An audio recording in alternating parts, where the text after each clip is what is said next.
We're in the year 2025. We are currently infested by roguelikes, and today I have sad news. I'm about to review one of them. Now, everything isn't sad, because we're actually going to talk about a good game. A good game that I've played with my friend, StealthyShiroean. We played that game a good amount of time together in co-op, so that we can experience how it feels to play on the higher difficulties as a party. You can find a link to his own review in the description, if you wish to have a second opinion and maybe less spoilers, because there will be lots of them here. Let's not waste any more time, put yourself comfortable as we are about to enter the world of Deadzone Rogue. We'll begin the game in our ship, which is also the hub for us to select our missions, upgrade our character, change between the different gun skins that we will eventually unlock as we progress throughout the game. Yes, the gun skins are all, outside of one, currently only obtainable as rewards for completing missions. Shocking, right? And most important of all, we'll also be able to see how our plant is doing. And as a matter of fact, it never changes. It's always doing good. Now, our ship is docked on a bigger colony ship, and we'll need to explore it to find a way out. As for how we did get there, our character has amnesia, a classic. We'll be starting each mission with our trusty pistol, which is a pretty shit weapon, to be completely frank with you. But the first room is rarely anything difficult, and in this colony ship, guns are almost as common as bad jokes in my script. Other than the gun, we'll also have a knife as a melee weapon, an unlimited amount of grenades that will be balanced around a cooldown, and the possibility to dash. That's the very basic equipment we'll have for 90% of the missions, outside of a few missions that change the rules. Now, very quickly, we'll obtain a primary weapon that will allow us to feel a little safer. I tend to be very vanilla about it and often go for rifles, as I do not have the patience for snipers, nor lost the will to live very characteristic of shotgun users.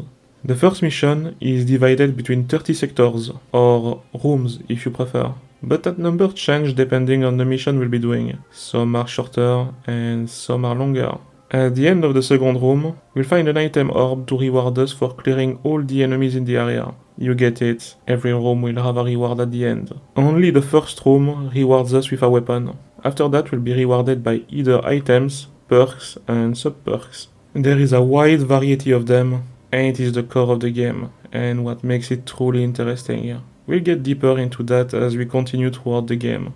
As we progress, we'll also find armor parts everywhere, divided into 4 parts: helmet, chest, gloves, and boots. Every weapon and armor in the game follow a rarity chart very similar to what you'd find in a hack and slash. White, green, blue, purple, yellow, white being common and yellow being legendary. The rarer the item, the best the stats and the more passives it has. It all makes sense, but I think it's important to mention it. At the end of the third room, we'll find an augment orb, which is another unique choice that will define how we'll play this run. There are currently 15 different possibilities, and since we're playing a roguelite, we gotta pray RNGesus to get something good, or we could be crippled later on. Although, admittedly, it's all a matter of how you like to play the game. For example, for me, long range is a death sentence. But for someone skilled with a sniper, it's another story. The augments follow a simple pattern. It's a mix of two things. How do you prefer to play? Aiming, hipfire, lots of ammunitions, long range, short range, and what kind of damage do you want to do? Weak points, basically headshots and targeting weak points of your targets. Crits, that are percent chance based, do not require to aim well and can be increased to 100% later on. Or elemental, and proc a tons of debuff on your enemies to cripple them. There are 2 more augments, but those are only used in single missions, so we'll forget about them for now. This is the core of the gameplay, and while it might seem boring right now, I'll show you as we progress throughout the video how well it was implemented and why I do like it. Every 3 rooms, we'll get access to a break room that will heal a small percentage of our health. That room also has a fabricator and a checkpoint system, allowing you to stop and continue later if you desire. The fabricator has 2 uses. It sells weapons in exchange of scraps that you collect by killing enemies, and it also allows you to upgrade your equipment, either by increasing its rarity or its level, up to 10. Now, obviously, that feature is kept to prevent you from destroying the game too hard. Upgrading your equipment to level 10 will only be doable toward the later rooms, otherwise there will be no challenge at all. Same for rarity, an item will only be upgradable to legendary toward the last rooms. As we start getting items of increased rarity, we'll also be able to reroll the affixes in order to obtain some that we need more. As we progress through the rooms, more enemy types will show up. We'll talk about that soon enough, since we enter every room in a stealth mode that lasts until we decide to attack. We can start the fight from any corner. Enemies will start being aggressive only after being shot or if they have vision on us, which allow us to take a few of them out without taking too much risks. Most rooms also have barrels of different elements that can be carried and that are meant to be shot at in order to help you deal with enemies. It is possible to carry the barrels without breaking the invisibility, which allows for some dirty setup on the stronger enemies that might cause problems. Talking about enemies, each zone has different ones, and as we progress through the rooms, we'll start meeting a few more different types. At the start, we mostly faced what we'll call simple gunners, but we are now gonna see increased layers of complexity. Now, when I say it like this, it feels like we are about to deal with nuclear machinery. It is just more rules that we need to understand to correctly win at video games. The first of these layers is gonna be the shield bots that make enemies in their area of effect immune to damage. But that bot itself isn't. Those bots are only ever really a problem when they hide in a corner. In that case, a grenade will be necessary. As we complete room 10, we'll get our third and last perk. There are 3 families of perks: combat, protective, and elemental. Protective and elemental perks are limited to 1 only, but combat doesn't follow the same rule, and theoretically, you could have 2 or maybe even 3 at the same time. Once we obtain all our primary perks, we'll also be able to get up to 3 secondary perks linked to the primary perks we have. Each primary perk has a pool of 4 sub-perks available, so there is currently a choice, even though it is a small one. Those sub-perks, or secondary perks, however you want to call them, will be unlocked in the later rooms as rewards, very much like the perks themselves. The augment, perks, and items are the very core of your build, and there will be even more things later on that make it even more interesting. There are currently 7 combat perks, 3 protective perks, and 6 elemental perks available. We'll soon meet elite enemies. Those comes in different shapes and forms, but the first one we'll meet will be the giant soldier with a big shield that work a bit like a wall. No bullets will pass through, so we need to aim where his shield doesn't cover. Often it will be his legs, sometimes it will be possible to hit the head too. In the room 20, we'll meet the man spider, another kind of elite enemy that spit acid, jump everywhere, and is kinda cowardly, but nonetheless can be dangerous. After that room, we'll go down an elevator and we'll see an increase in the difficulty as we're killing our way to the room number 30.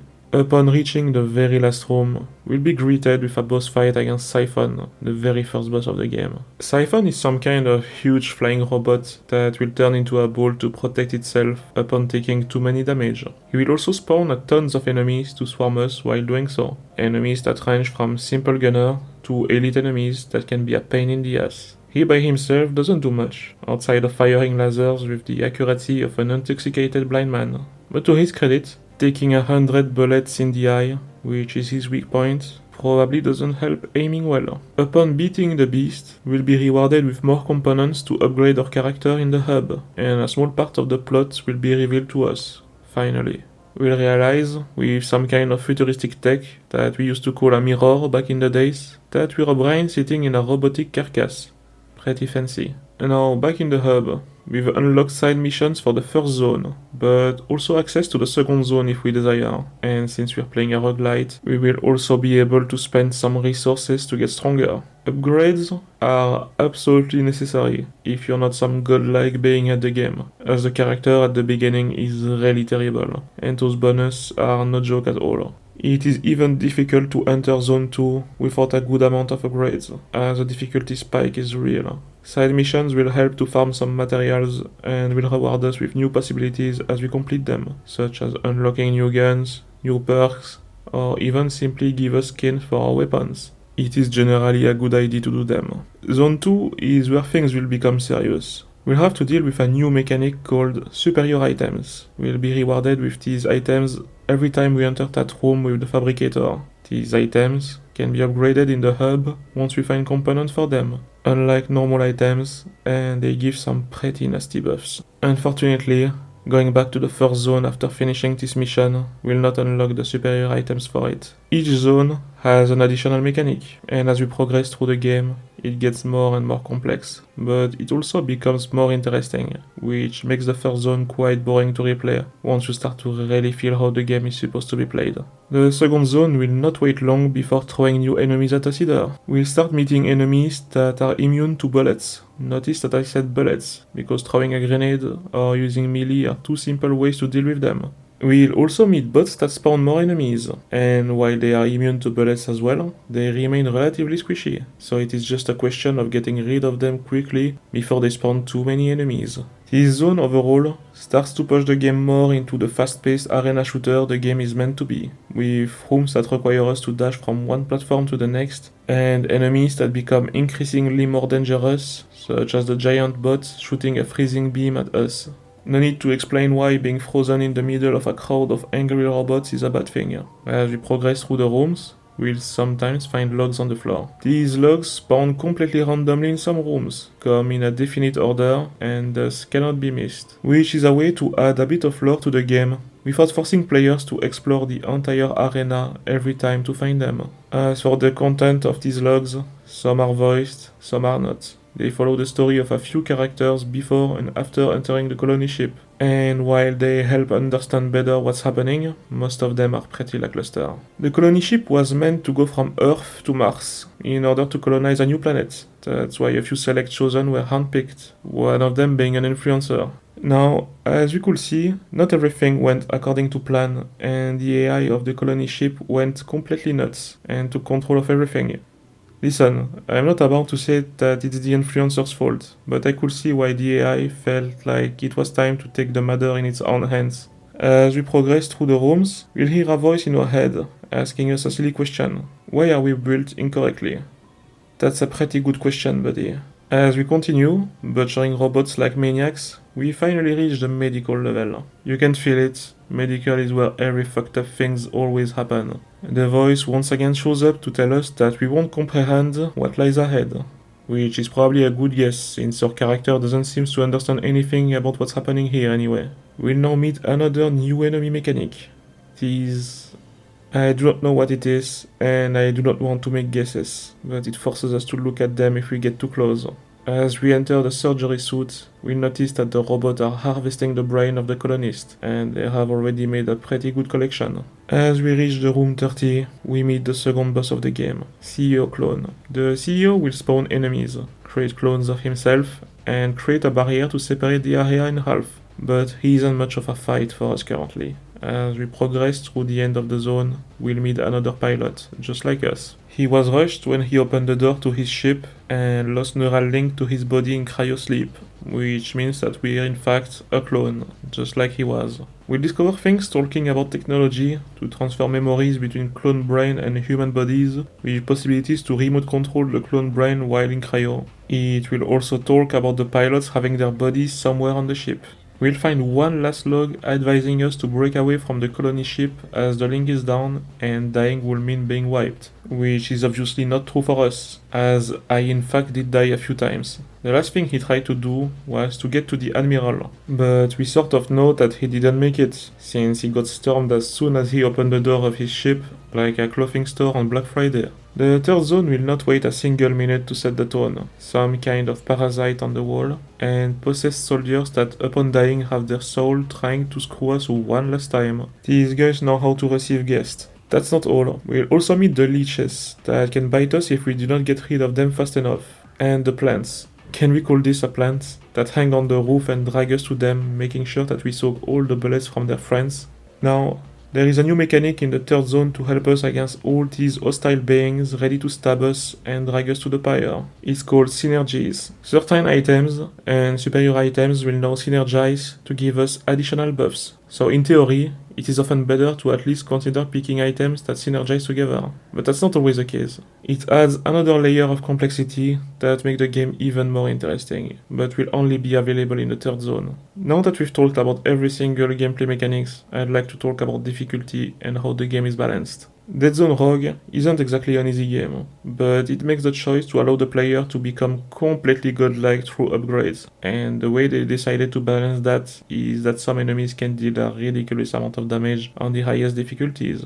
No, I'm not really there to say whether it's good design or not. I personally like it. Perks can completely break the game, and it is actually fun. But it's not as simple and brain dead as allowing one playstyle to always deal with every single enemies easily. For example, there is a perk that allows you to enter stealth mode on melee kills, and that obviously increase your melee damage as well, which transform you into some kind of cyber ninja, ready to slice everyone without being ever seen. But that playstyle doesn't work as well against bosses, or if you fail to kill any enemy. Now, obviously you can have 3 perks, and you're not forced to be a one-trick pony, and can very well have something else than this to help you, and that's what makes the game fun. I personally like to play with the elements a bit too much, and I believe it is probably even more broken than the melee build. There are many items that ensure that elements can have a trigger rate of 100% or very close to that. That coupled with the superior items that allow to share elements between all of our weapons, and you can call me Harry Potter, because that guy won't be able to move from the wall ever again.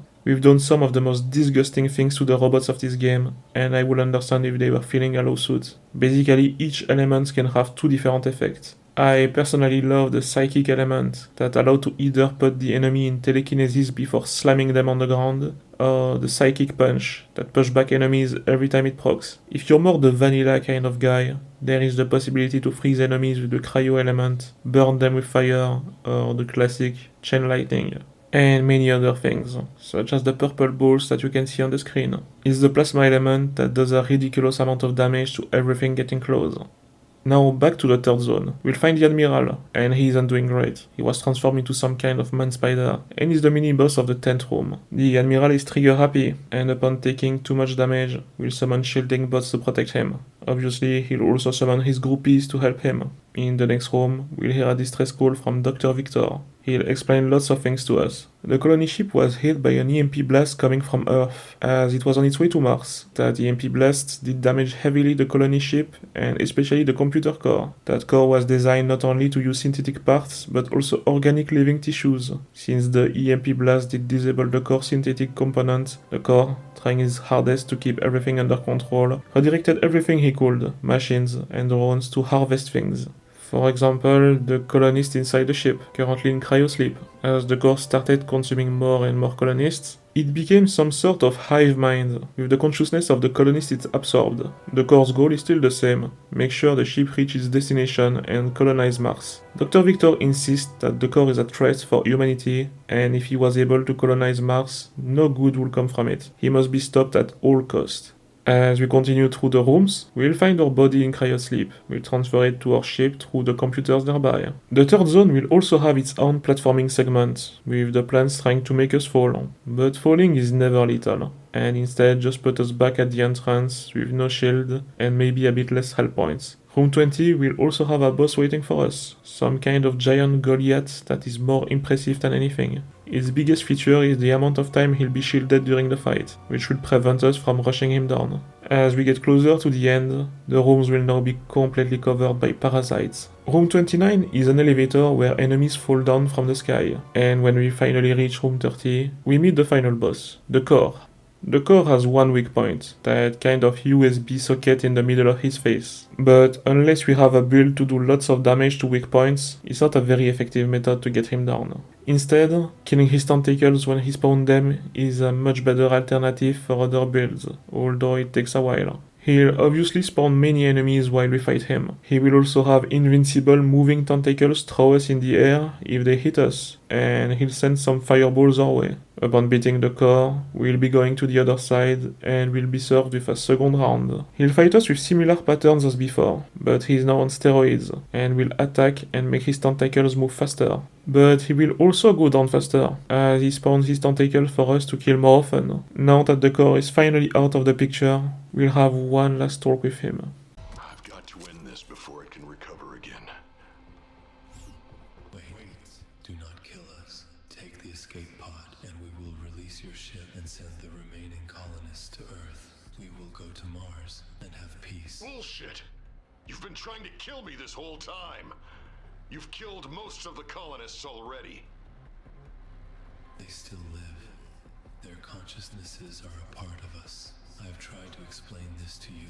On Mars, we will give bodies like yours. We will find a way.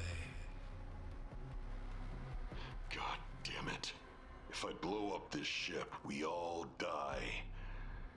Is saving the colonists worth letting this thing escape? The doctor didn't seem to think so. We now have to make a choice. Do we destroy the core, or do we free the colonists, while also taking the risk that the core backstab us, or that he ends up destroying humanity in a few dozen years? Well, I'm not against going to Mars to kick some butts. Fine. Free the remaining colonists and leave Earth forever. Keep your damn word, or I'm coming back. We have an agreement, Talon 1310.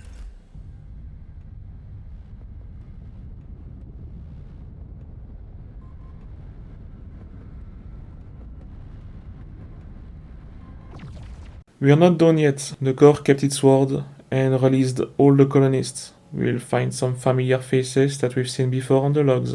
As we progress through the map, we'll engage in a fight with robots. Yep, these are on Earth too. And as we finally reach the end, we are met with a sight of a burning city, besieged by robots. In case you're wondering, the other choice doesn't change much. Our character ends up on Earth, but alone this time, as everybody else died on the colony ship. Robots will also be there, and we'll have the exact same vista for an ending that leaves a lot of possibilities for a sequel, or even DLCs. A free DLC adding a fourth zone was announced, as I'm recording this, but with a name like Apophis, I doubt it will happen on Earth. The story is very open, as it's told very loosely and doesn't explain many things. It gives me Doom vibes, due to our main character being an overall badass, ready to kick some asses. It's not explained why robots are destroying Earth, but it's implied that it's the reason why the colony ship was struck by an EMP blast that led to everything we've been through. As you can see, there is potential for the story to become something special with a sequel or more DLCs, but it was clearly not the priority of the developers. They clearly put everything in the gameplay and it shows. It's pretty good, and definitely the best part of the game. I've seen some people having a problem with them reusing assets from another game they've made, called Star Siege Deadzone. If you don't know it, it's understandable, since that game was cancelled in early access a while ago, leaving many people upset about it. Now, I personally do not have a problem with the reuse of assets. I even think that it can be a wise thing to do, if not milk to the bone. As for killing games, on the contrary, I'm really not fond of that. I love video games overall, and I'm a firm defender of their preservation. But I will avoid spouting nonsense and try to remain logical. Unfortunately, we are living in a world where nothing is ever easy, money even less than most other things, and while their practice is questionable, Deadzone Rogue isn't an always online game in the same vein as Star Siege Deadzone was.